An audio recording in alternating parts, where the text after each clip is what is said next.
India's road sector is responsible for 12% of the country's energy related emissions, with 20% contributed by two and three wheelers.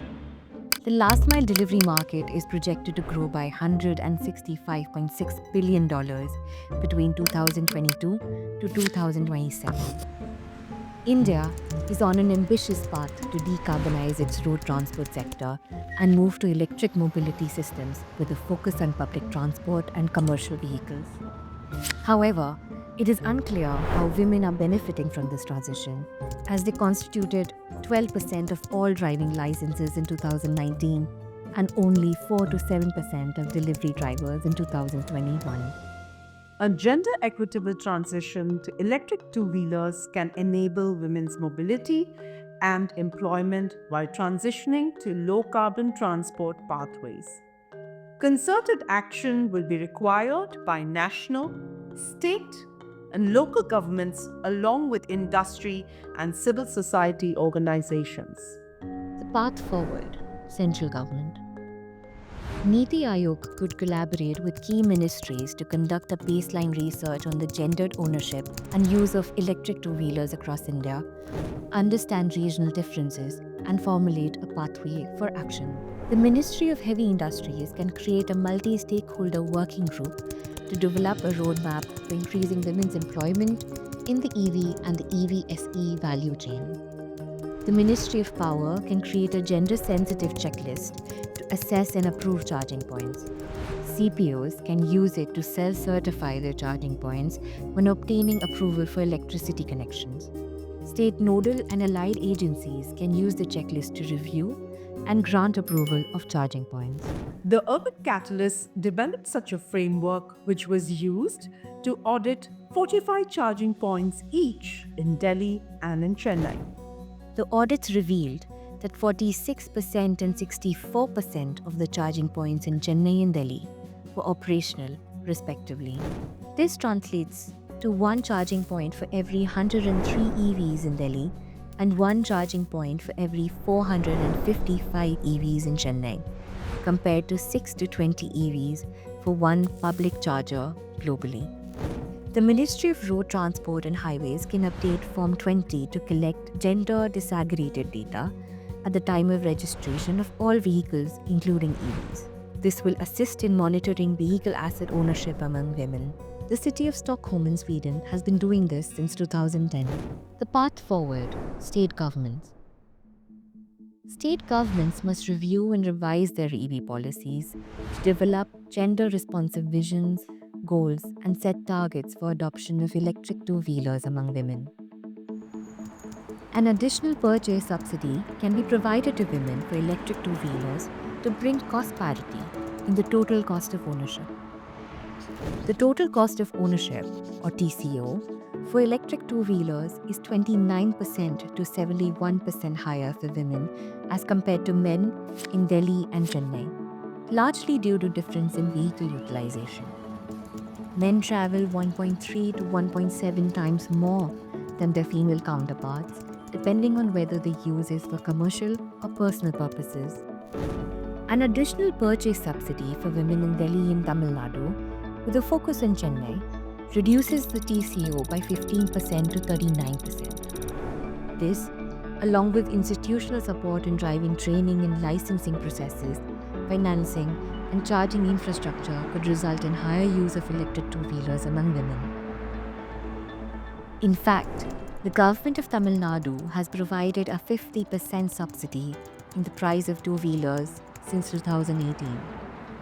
In Orissa, an interest-free loan of up to 1 lakh rupees was provided to women working as Mission Shakti Federation leaders and community support staff.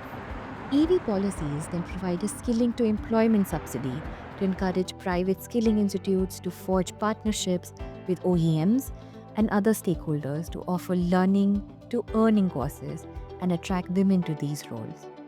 Department of Training and Education at state levels should include driving instructors and electric two-wheeler technician courses in industrial training institutes, or ITIs, and collaborate with OEMs for placement support. These courses could include EV maintenance tools, vehicle specifications, diagnostics, repairs, and troubleshooting of electric and auxiliary system of electric vehicles. Including gender experts in the state EV cell to provide expertise in mobility, finance, and community engagement will support the state nodal agencies in increasing women's uptake of EV in the state and increase women's employment in the EV value chain. The State Transport Department should strengthen the licensing processes by raising awareness about the online application system and pilot testing women priority services at regional transport offices.